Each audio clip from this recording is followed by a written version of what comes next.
I'm Tavis, Smiley. This is KBLA Talk 1580. Our phone number 1-800-920-1580. 1-800-920-1580. So glad to have you with us in this hour. Two conversations this hour. On the B side of this hour, we'll talk with the iconic organizer and political strategist LaTosha Brown about mobilizing black voters, navigating intimidation and other obstacles when voting in the midterms next week. Get her take on the current political climate. I love LaTosha Brown. She'll join us on the B side of this hour after news, traffic, and sports at the bottom. We commenced this hour, though, trying to stay optimistic, as the song says.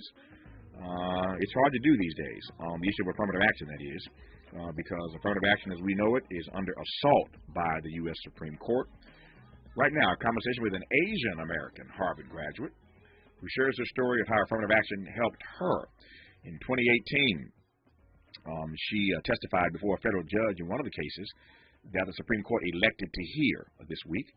Students for Fair Admissions v. Harvard. She testified to the importance of affirmative action in her life and why it is valuable to the Asian American community. These days, Sally Chen is the Education Equity Program Manager at Chinese for Affirmative Action, and she joins us right now. Sally Chen, good to have you on the program. How are you today?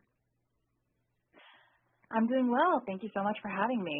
Thank you for the opportunity to talk to you. I saw the piece that you wrote in the LA Times, I believe it was, a powerful essay that you wrote, and I wanted to have you on to ask a few questions about your piece and about your experience as we're in the midst of what appears to be a smackdown, a takedown, ultimately, of affirmative action by this conservative 63 U.S. Supreme Court. Let me just start with a direct question, because we always have these conversations about, and you write about this in your piece, about Asian Americans being the model minority. Part of what the Supreme Court is hearing this week, has heard, is an argument that affirmative action discriminates against Asian Americans. Let me just ask you point blank, is that true, or do not Asian Americans benefit from affirmative action? Right. Asian Americans benefit from affirmative action and overwhelmingly support affirmative action in poll after poll. Most recently, API voter surveys showed that nearly 70% of Asian American voters support race-conscious policies like affirmative action. I would say that Asian Americans certainly face discrimination in our society, but that is not as a result of affirmative action in higher education. The solution to addressing discrimination, which is really unfortunate how this case is using this concern over Asian American discrimination against Asian Americans to advance what is actually an attack on civil rights of all people of color. Yep. It's fascinating to me that Harvard's population now is better than 20% Asian, and yet we have a case being heard that Asians are being discriminated by affirmative action. What do you make of that irony? I would say that Asian Americans benefit from a holistic view of their admissions, just like any other student would. There are so many ways in which there are different aspects of our identity, whether that is race, religion, gender, where we are from geographically, that play into our experiences. And Asian Americans, just like any other students, benefit from being able to talk about all aspects of their identity, but particularly race, as we've seen the uptick in anti-Asian racism in the last 2 years because of how much racism is a reality for Asian American students and how much talking about race is important to addressing racism. So certainly there is an irony there of this mobilization of real concerns to ultimately harm Asian American students. Yeah. One of the more fascinating pieces of your op-ed, it was again brilliantly written, but one of the pieces that really jumped out at me, Sally Chen, was the part where you talked about what happened, what you witnessed when you were able to get into your file, your admissions file. There's a process at Harvard whereby at a certain point in time you had access to your admissions file. Tell the audience what you discovered and how you processed what you discovered when you got a copy of your admissions file after being, again, admitted to Harvard. Absolutely. So any student can request through the FERPA Act a copy of their admissions file. I would say I was motivated a little bit by imposter syndrome, but when I got to view my actual file, I walked into the office. They gave me 45 minutes to see essentially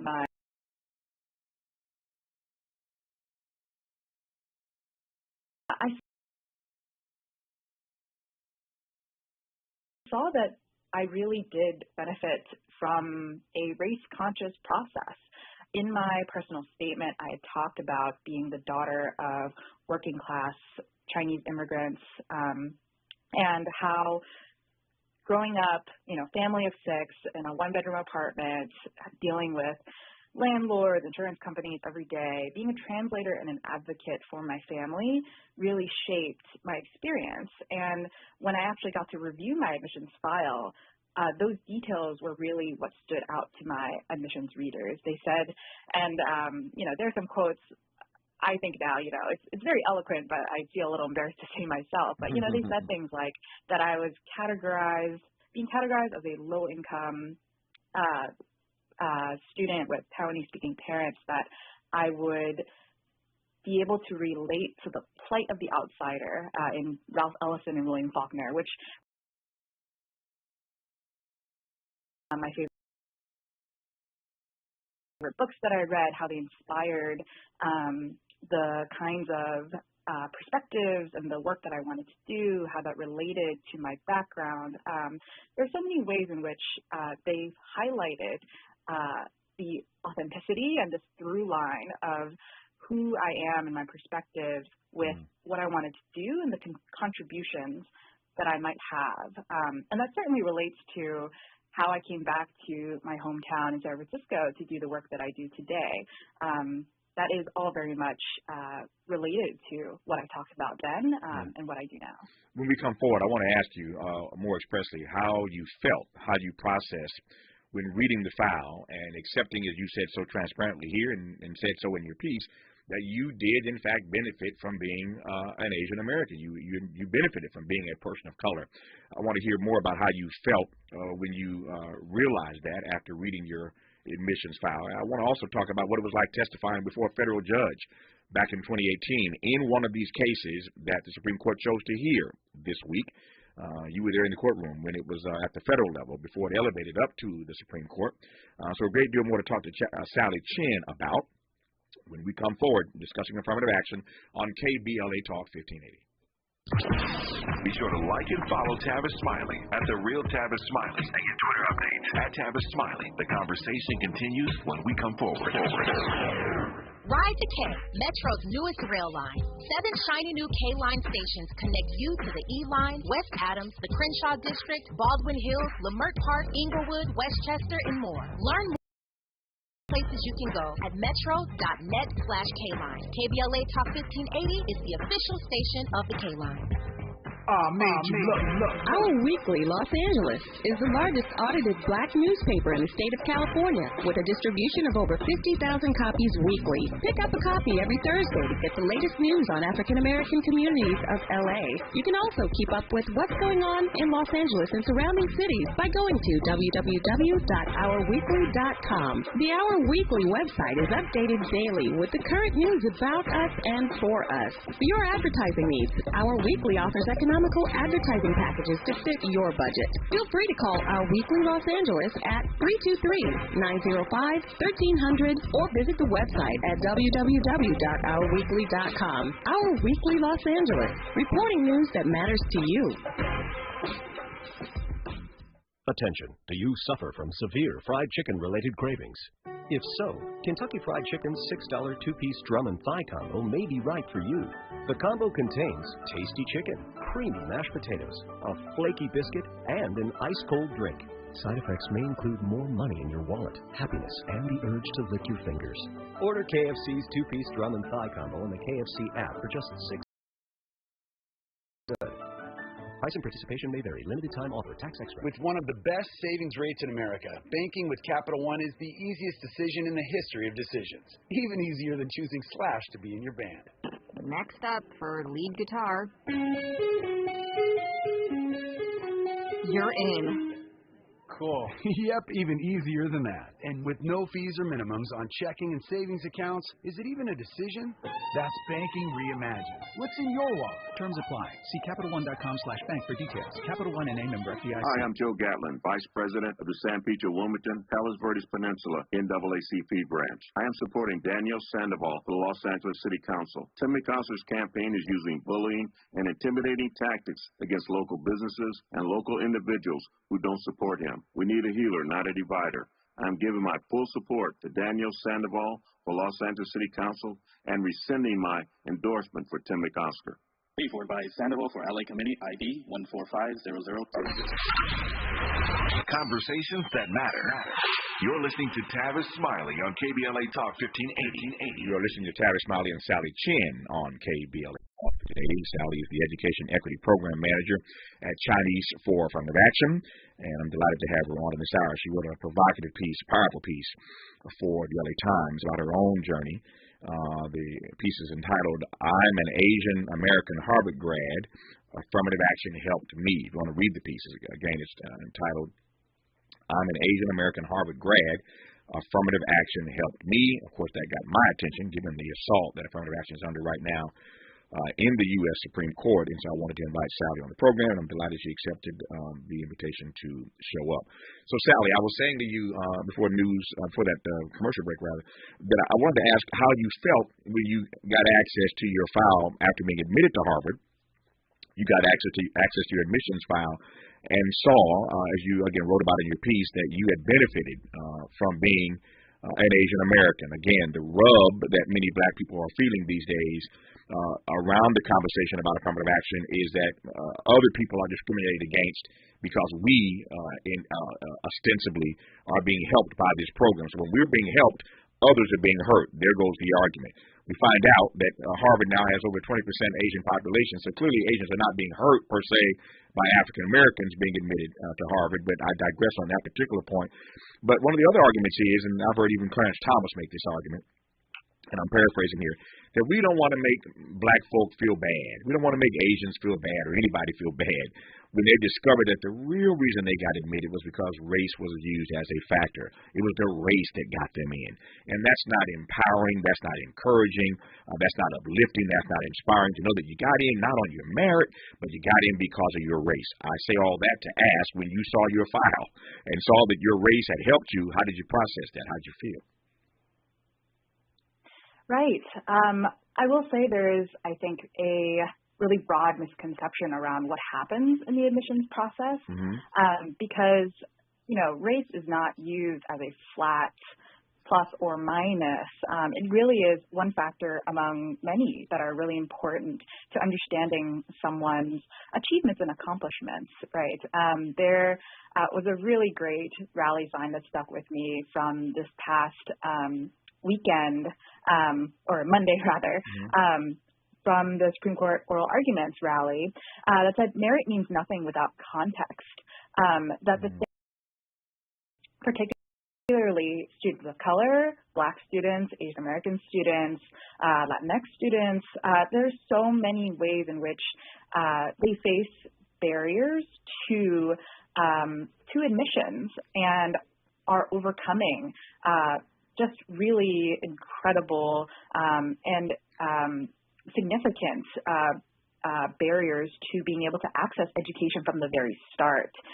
So there are ways in which considering race and actually looking at a student's whole experience is really important, because we see that we don't live in a colorblind society, and that actually looking at a student's whole story and perspective is key to understanding who they are. And in my case, both in the reading of my own admissions file and testifying in court, at the crux of it was about my fully being seen as a full person. It's a lot about human dignity as well.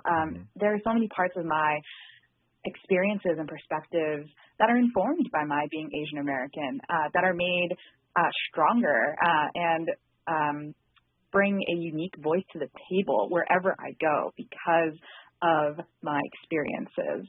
And that is a really important part that is often missing on a lot of these institutions and these campuses. They have an interest in bringing together different perspectives for education in the classroom. And I will say, too, in addition to my own personal benefit from affirmative action, I will say, too, I would also really hate to see the impacts of getting rid of these policies at these schools because of the direct impact it would have on campus diversity. There are so many lessons that I learned from studying and organizing on campus alongside other students of color, particularly Black and Latinx students, for common issues and so many things that I learned then that I apply now to my work, whether that is on language access issues or immigrant rights issues, things that affect so many different communities. We don't do our work in a silo, and it's a real detriment to not be able to hone those skills and learn those lessons in college too. Let me ask you a couple of questions, given what you just said. One, have you ever felt bad, back to the thesis I laid out earlier, that we don't want to make people feel less than because race was a factor in their admission. Have you ever felt bad that you were in part admitted because of your race?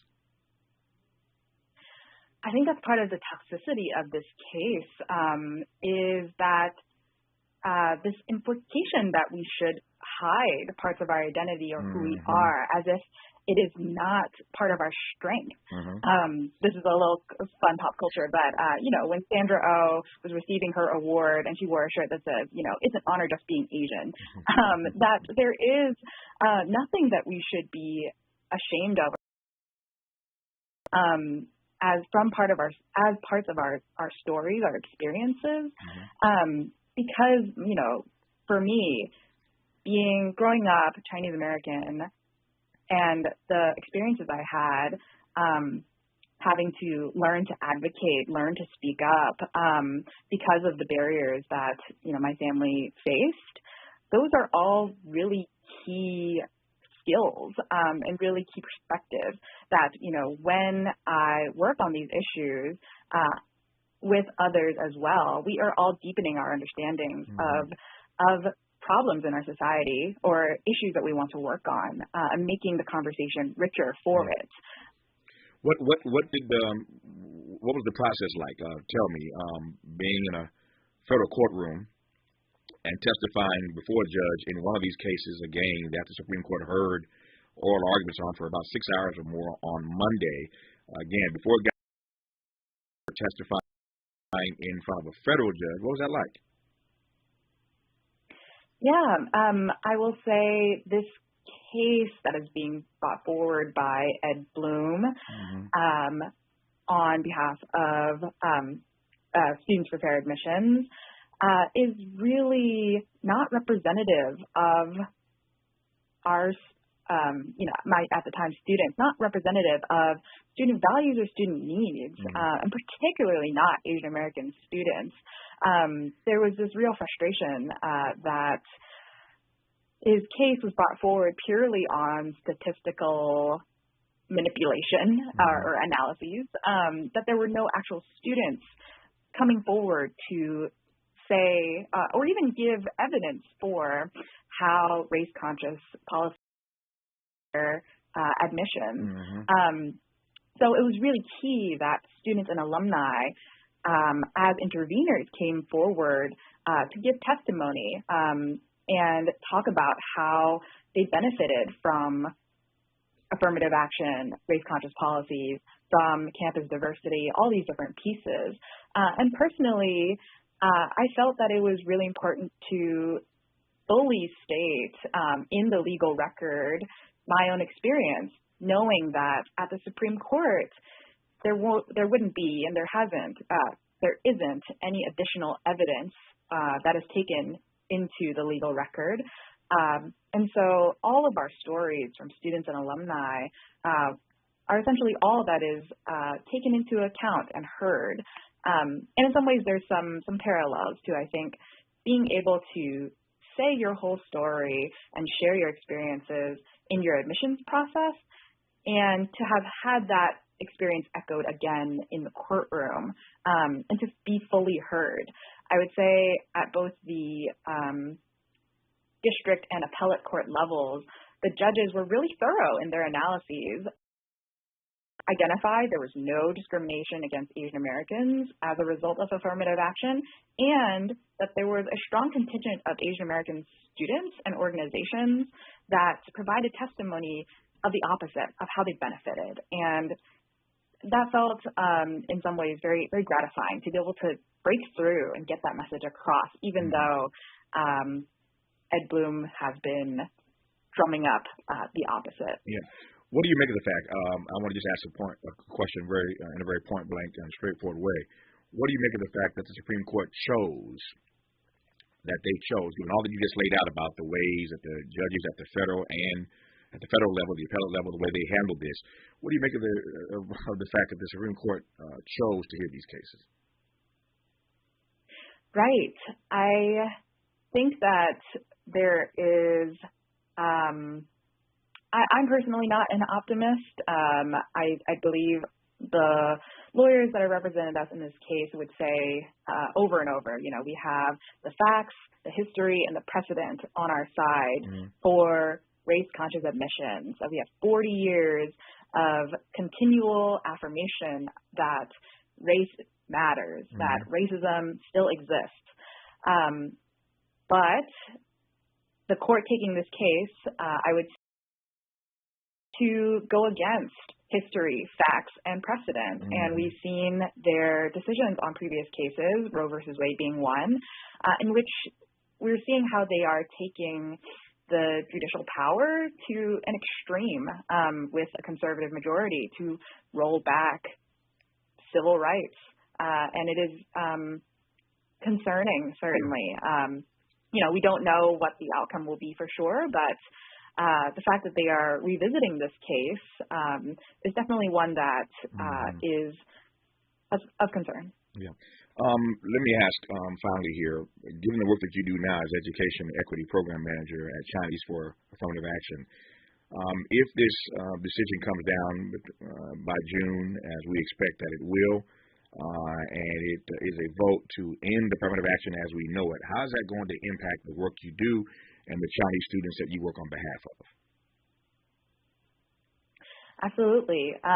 So on one part of this, I do think that our local state flagship institutions still have a responsibility to the students of color that they serve, regardless of how this decision comes down.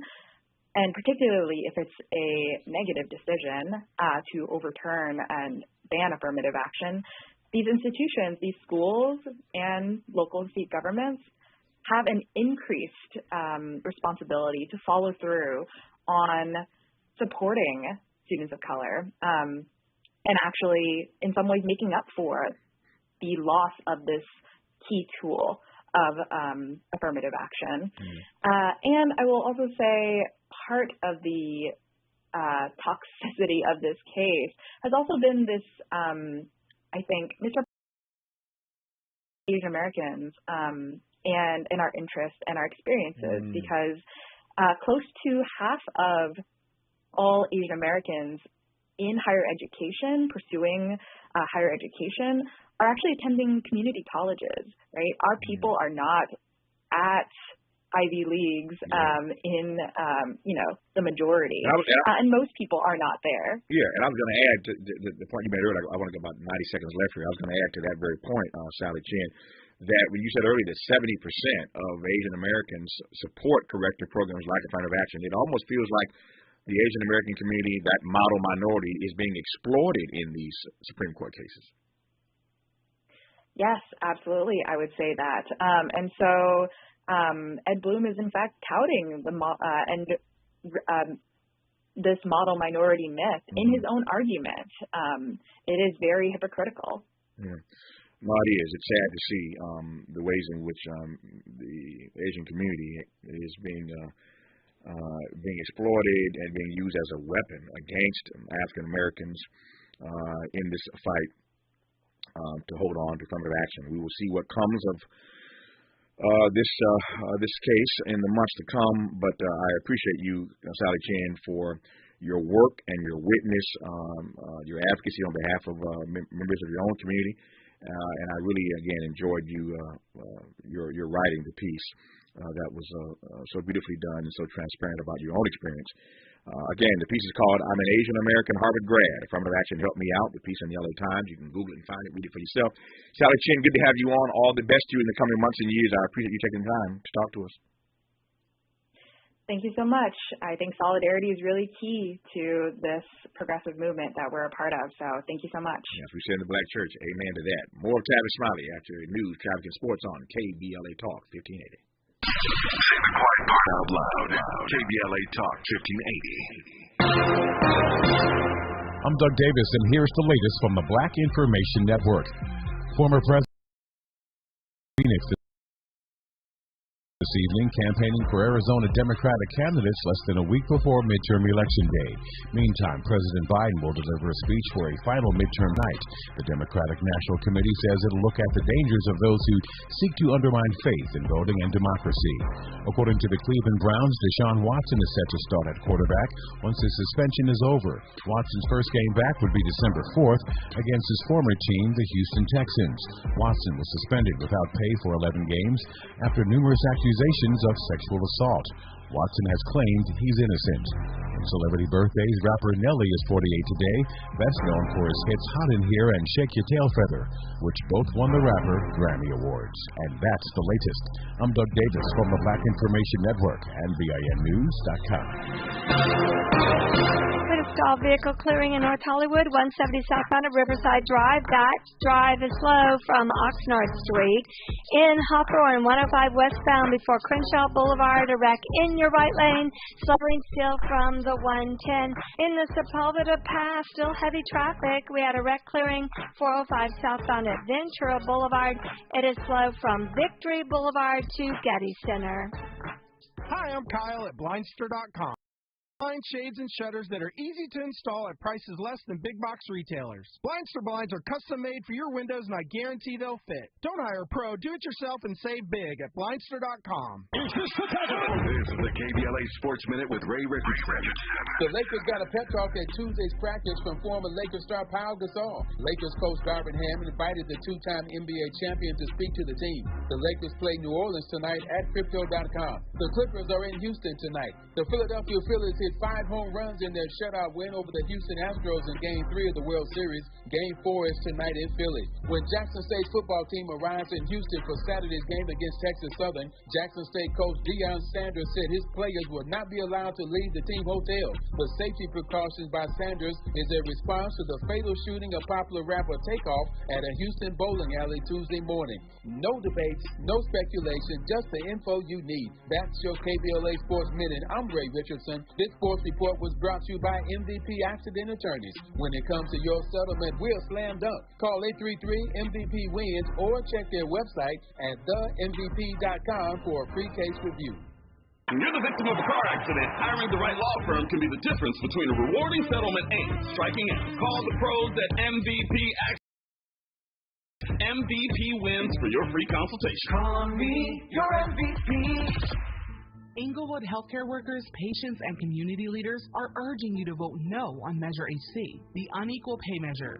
HC raises pay for only certain healthcare workers, but workers at 73% of Inglewood's healthcare facilities get nothing. In fact, Measure HC excludes workers at community clinics, urgent care centers, Planned Parenthood, and other providers that serve low-income and uninsured patients. HC will create staffing shortages and jeopardize access to quality health care for the most disadvantaged. And Measure HC will increase healthcare costs by millions of dollars every year at a time when Inglewood working families can't afford higher prices. Measure HC. Unequal, unfair, costly. Please vote no on HC. Ad paid for by No on Measure HC. Inglewood Healthcare Workers and Providers Against the Unequal Pay Initiative, sponsored by the California Association of Hospitals and Health Systems. Committee major funding from California Association of Hospitals and Health Systems. Health is wealth, and Medicare and Covered California's open enrollment for medical insurance is here. RHJ Insurance Agency can help you find affordable rates and the plan that's just right for you and your family. Call 562-204-6120 for Health Chance. Open enrollment is here, and affordable coverage is just a phone call away. Call 562-204-6120 for your free quote and get the coverage you need. Go to www.rhjins.com. It's time to represent your neighborhood. It's time to be a voter. When you vote, you get to decide what is best for you, your neighborhood, and your family. Use your power. Don't give it away. You don't have to wait to make your voice heard. Make a plan to vote today. Visit plan.lavote.gov. That's plan.lavote.gov to learn how you can vote in the upcoming November election. When it comes to LA's next mayor, who can we trust to stand up for our community? The person who's always been there, Democrat Karen Bass. Unlike her opponent, Karen Bass has always been a Democrat, fighting for principles like fairness, justice, and equal rights. She's not a billionaire real estate developer who only comes around during election time. Karen Bass has never left our side or forgotten where she came from. Take it from someone who knows. This is Stevie Wonder, and you know what? Today, there should be no confusion. Los Angeles needs real principled leadership. We need someone who is or without a hot microphone. We need someone who has been consistent with who they are in principle, party affiliation, and government service. No surprises with Karen Bass. She is who she's always been, a real honest leader. Vote Karen Bass. Paid for by Karen Bass for Mayor 2022 General. More information at ethics.lacity.org. We're not ratings driven. We're engagement driven. You're listening to KBLA Talk 1580. Check it out.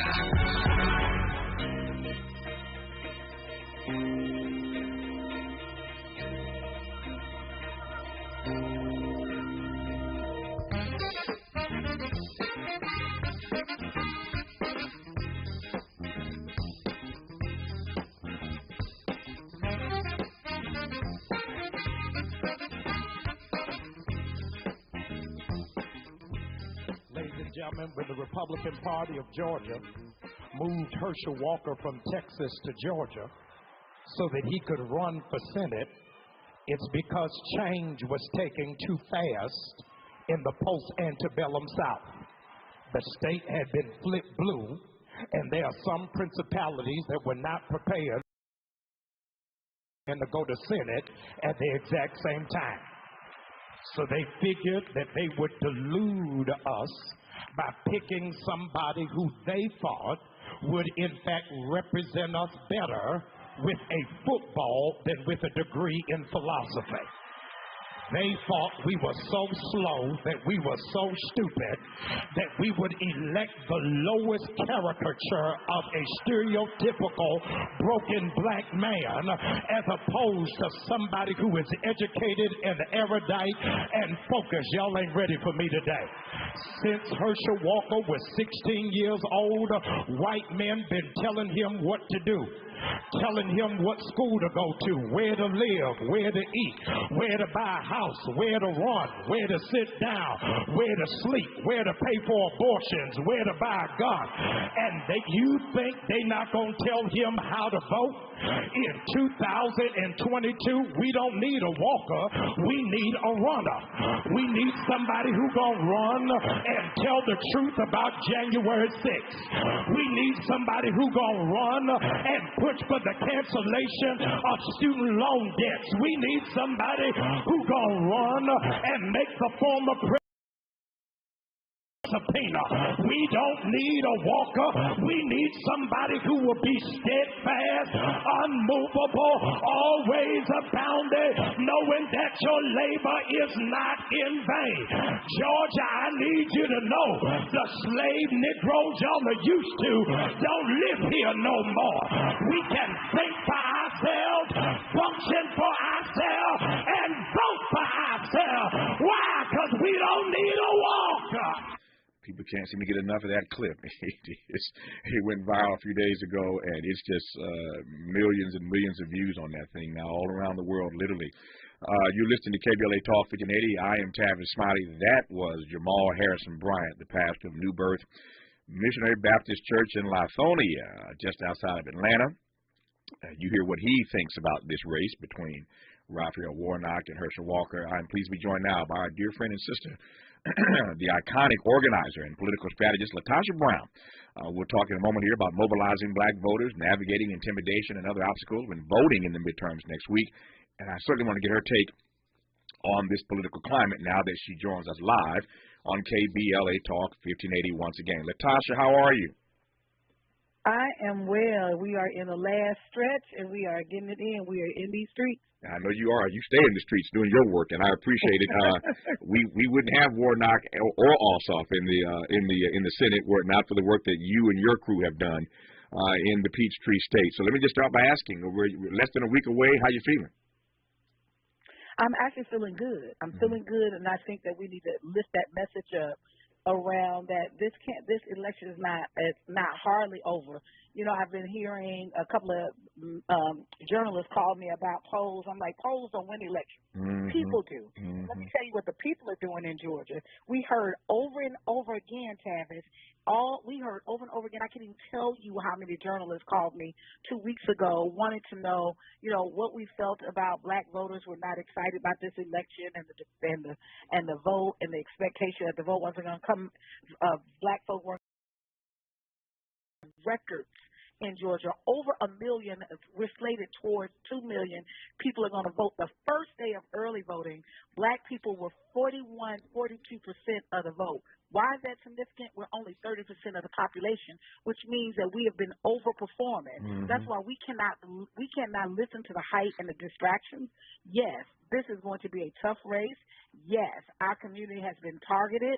Yes, we're dealing with voter suppression, but when has anything, when we're talking about fighting for power in this country, been easy for black folks, nor have black folks ever backed down. So we've got our campaign where we're saying we won't back down, but we won't black down. We're leaning into the long history of black resilience and black resistance in this election cycle, and we're organizing ourselves, and that's what we think is going to take us across the finish line. I love black folk. We're so creative. We ain't blacking down. I like it. We are not blacking down. We won't black down, but we will black up. I got you. That's why I love you, Latasha Brown. That's why I love you. Let me ask you, I'm not naive, of course, in asking this question, but why? You just heard that, that piece from Jamal. Why, given the stark differences between Herschel Walker and Raphael Warnock, why is this race a dead heat? Why is it so close in Georgia, Latasha? You know, I think there's a number of things. One, we do have to remember, and I love that piece that Brother Jamal put out, but I think, and he talks about it in his speech, if people listen to it, we have to remember that Herschel Walker was plucked out of He was plucked out of Texas, and they moved him here to Georgia so that he could run for that seat, and created a space because in their calculation, and Trump was the one that basically handpicked him, that they made a calculation that all they had to do was to get a black face to actually support a white agenda, and that somehow that was going to be able to sift off some of the votes at the top and divide our community, and then he would just walk in there, right? That's one thing I think that was part of the strategy. The second part is, I've said this, I think they quoted it in Politico or somewhere, he could have been Kermit the Frog, and it don't matter, because at the end of the day, they're not literally voting in the space around his ability to govern. They just needed to vote for someone that they knew had the capacity to be controlled, right? And lacked the capacity to be an independent thinker and literally align with their community. And So it's like the highest disregard of who we are as a community, and as a people. And unfortunately, it's about what some folks think about black men. That yes, he was a good athlete. Like that was enough. That's enough for them around. He's an athlete, got fame. You know, he got a fame and a name in Georgia. We don't need him to have anything else. We don't need him to have the political acumen. We don't need him to have the intellectual ability. None of that, because ultimately we're going to literally use him. The third thing I think is, you know, we don't talk about this often, is that I think for many of the white folks who have been supporting this racist Republican Party, being able to say that they support a black man make them feel not racist. I've actually heard one of them say that. Like in some way they can support a racist agenda, and we know this.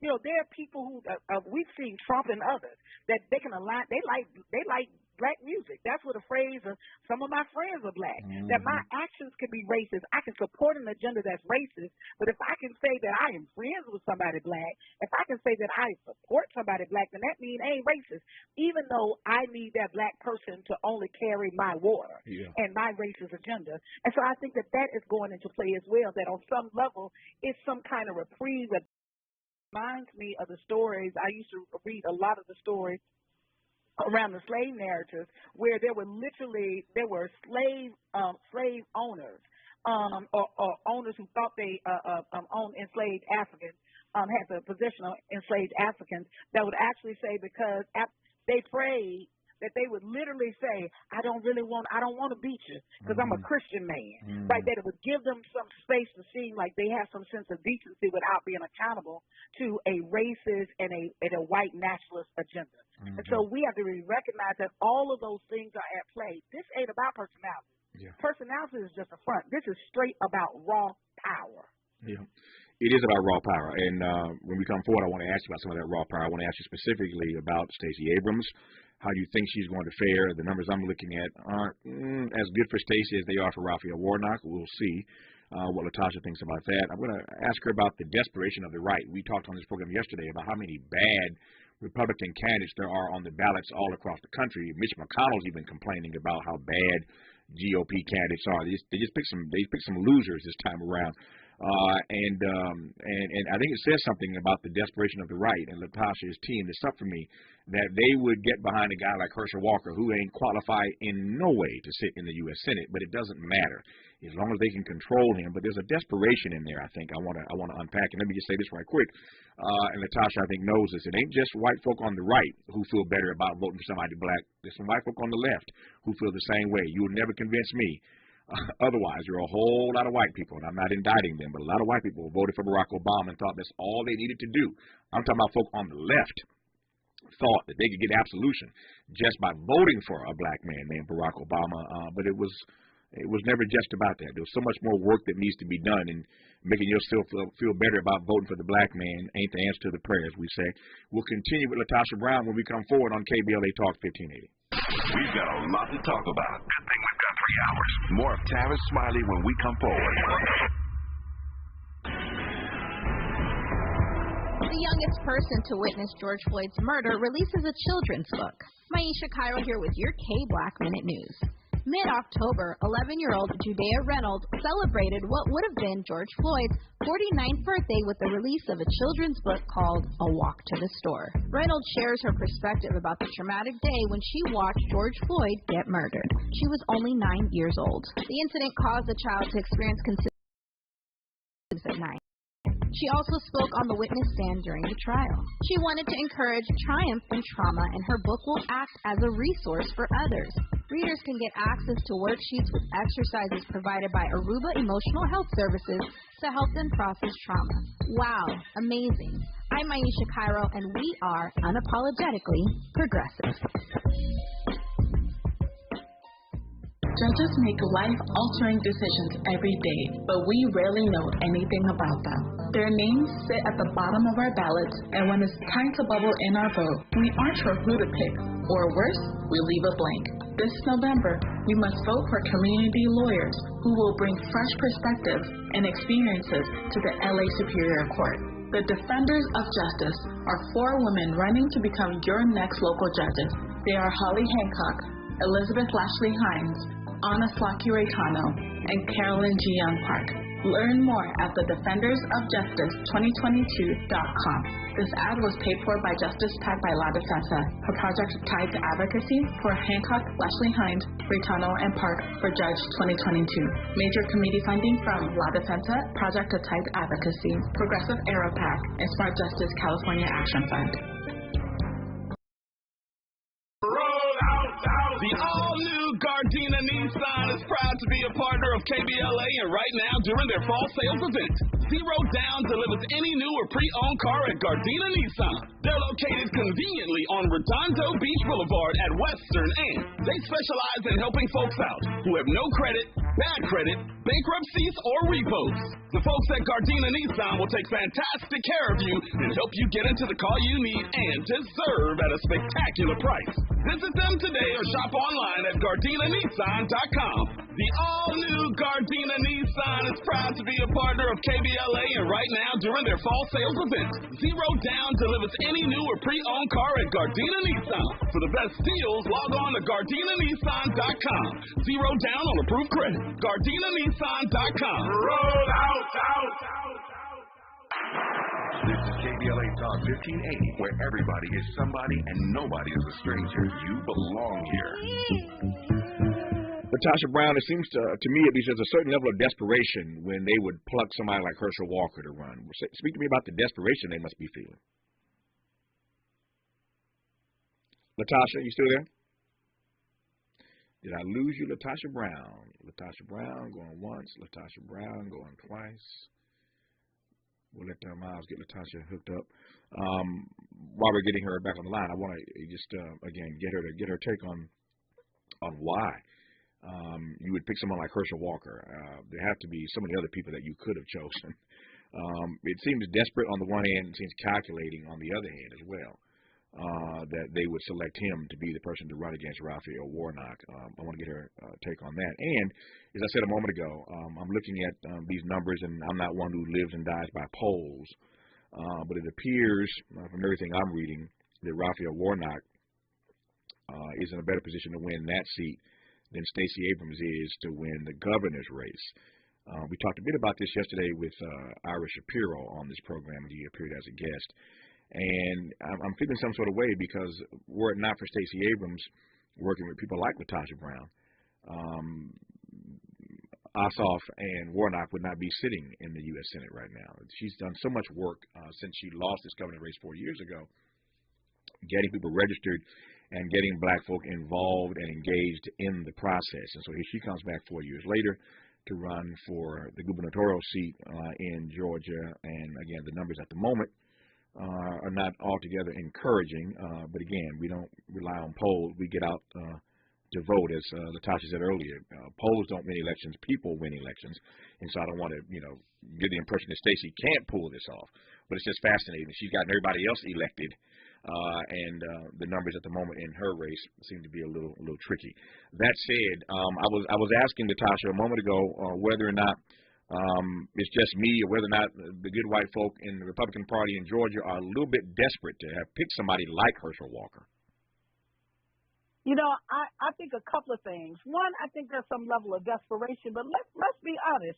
Is he not a good representative to who the Republican has shown himself to be in the last few years? Wow, yeah. I mean, the bottom line, listen, they have gotten a candidate. I don't think it's a matter of them literally picking bad candidates. Mm-hmm. I think they have decided on a particular agenda, and in that agenda, they literally lack integrity, right? Because part of what they've decided is that they're gonna actually have a lie, regardless of what folks thought about training. Senator Cheney, they literally went after Dick Cheney's own daughter because at the end of the day she wouldn't fall in line. So I think they've been very clear. They've created the monsters that they now empower. That part of what I think this has been about is being able to get candidates that are willing to do anything that is needed to win.